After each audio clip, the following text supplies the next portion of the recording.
नमस्कार, star channel में आपका स्वागत है और मैं हूं आपके साथ आचार्य वेद प्रकाश। दर्शकों, आज हम बात करने वाले हैं श्राद्ध पक्ष के बारे में। पूरे साल भर में 15 दिन यानी एक पक्ष जो है वो अपने पितरों को समर्पित होता है। इस दौरान सभी संस्कार आदि जो कर्म होते हैं, शुभ कर्म होते हैं, वो वर्जित होते हैं। वो शायद इसलिए ताकि हमारा ध्यान इधर उधर न जा करके हम अन्य चीज़ों में न उलझ करके इन 15 दिनों में अपने पूज्य पितरों को याद कर सके, उनके लिए जो भी आवश्यक कर्म है, पिंडदान आदि वो कर सके। हिंदू धर्म में वैदिक परंपरा के अनुसार अनेक रीति रिवाज, व्रत त्योहार और गर्भाधारण से लेकर के मृत्युपरांत तक अनेक प्रकार के संस्कार किए जाते हैं। ऐसे ही अंत्येष्टि के पश्चात भी कुछ ऐसे कर्म होते हैं जिन्हें मृतक के संबंधी विशेष करके उनकी संतान को करना होता है। श्राद्ध कर्म उन्हीं में से एक है। वैसे तो प्रत्येक मास की अमावस्या तिथि को श्राद्ध कर्म किया जा सकता है, लेकिन भाद्रपद मास की पूर्णिमा से लेकर के आश्विन मास की अमावस्या तक का जो समय होता है वो श्राद्ध पक्ष कहलाता है।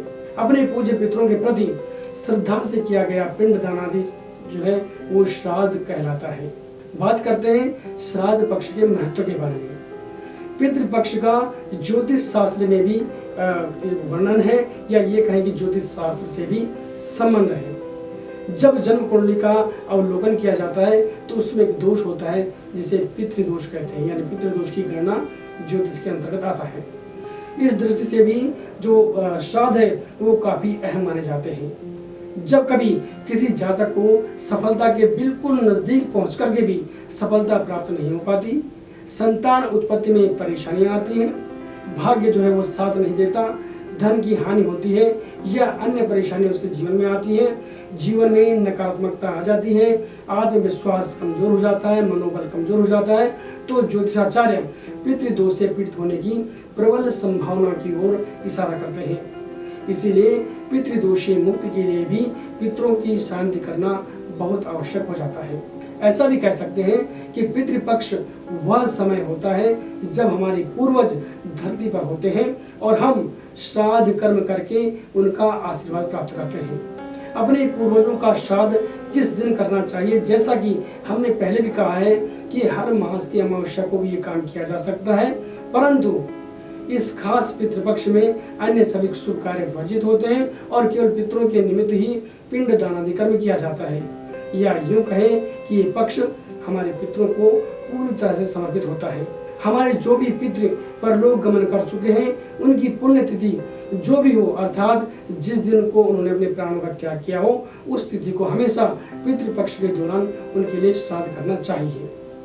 यदि किसी कारणवश जो है हमें अपने पितरों की जो तिथि है, पुण्य तिथि है, वो पता नहीं हो, तो इस स्थिति में अमावस्या के दिन, यानी जो इस पक्ष का जो आखिरी दिन होता है वो अमावस्या होती है, इसलिए उसे सर्वपितृ अमावस्या भी कहते हैं। तो अमावस्या के दिन उन पितरों का श्राद्ध करना चाहिए जिनकी तिथि हमें मालूम नहीं होती। और जिन लोगों का समय से पहले, यानी कि अगर समय से पहले किसी की मृत्यु हो गई हो, किसी दुर्घटना में मृत्यु हो गई हो, आत्महत्या हुई हो, या फिर शस्त्र के द्वारा उनकी कहीं मृत्यु हो गई हो, अकाल मृत्यु हो गई हो, तो उनका जो श्राद्ध होता है वो अमावस्या से एक दिन पहले यानी कि चतुर्दश तिथि को किया जाना चाहिए।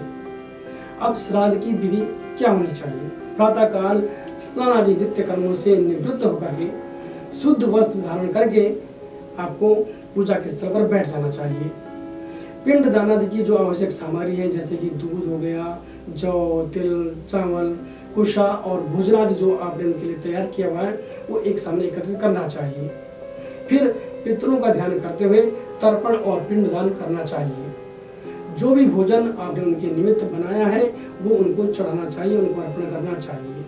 फिर कौवा हो गया, गाय हो गई, चींटियां हो गई, उनको भी कुछ न कुछ उस दिन खिलाना चाहिए और उसके बाद ब्राह्मणों को भोजन करवा करके स्वयं भोजन करना चाहिए। अब हम तिथियों के बारे में बात करते हैं कि अपने जो पूज्य जो हमारे पितृ हैं उनका जो श्राद्ध है वो किस दिन करना चाहिए। यदि आपको पता है कि आपके पूज्य जिनका आप श्राद्ध करना चाहते हैं उनकी तिथि मालूम है, तो श्राद्ध पक्ष के दौरान आप उस तिथि को उनका श्राद्ध करें। और यदि आपको तिथि मालूम नहीं है तो आप सर्वपितृ अमावस्या यानी श्राद्ध पक्ष के आखिरी दिन में उनका श्राद्ध कर सकते हैं। जो श्राद्ध की जो तिथियां होंगी वो इस बार इस प्रकार से होंगी। श्राद्ध 1 सितंबर 2020 से प्रारंभ होकर 17 सितंबर 2020 तक चलेंगे। 1 सितंबर 2020 को पूर्णिमा का श्राद्ध होगा, 2 सितंबर प्रतिपदा का श्राद्ध होगा, 3 और 4 सितंबर को द्वितीया का श्राद्ध किया जाएगा। वैसे शास्त्र सम्मत 3 तारीख को ही द्वितीया का श्राद्ध किया जाना चाहिए। 5 सितंबर को तृतीया, 6 सितंबर चतुर्थी, 7 सितंबर पंचमी, 8 सितंबर षष्ठी, 9 सितंबर सप्तमी, 10 सितंबर अष्टमी, 11 सितंबर नवमी, 12 सितंबर दशमी, 13 सितंबर एकादशी, 14 सितंबर द्वादशी, 15 सितंबर त्रयोदशी, 16 सितंबर चतुर्दशी और 17 सितंबर को सर्वपितृ अमावस्या होगी। दर्शकों, ये हमने बात करी तिथियों के बारे में कि तिथियां किस किस दिन, श्राद्ध की जो तिथियां होंगी वो किस दिन पड़ेंगी। अगर आप इसके अलावा कोई अन्य जानकारी हमसे प्राप्त करना चाहते हैं तो आप हमसे संपर्क भी कर सकते हैं। हमारा फ़ोन नंबर है 8588009900। हमारी जो वेबसाइट है वो है www.starstel.com। आप हमारी वेबसाइट पर विजिट कर सकते हैं, अपने सवाल हमसे पूछ सकते हैं। दर्शकों, मैं एक नई जानकारी के साथ पुनः हाजिर होऊंगा और आप हमारे चैनल के साथ बने रहें। लाइक करें, सब्सक्राइब करें और शेयर करें। और अपना कोई सुझाव अगर आप हमें देना चाहते हैं तो कमेंट बॉक्स में जरूर लिखें। पुनः होती है मुलाकात, तब तक के लिए नमस्कार।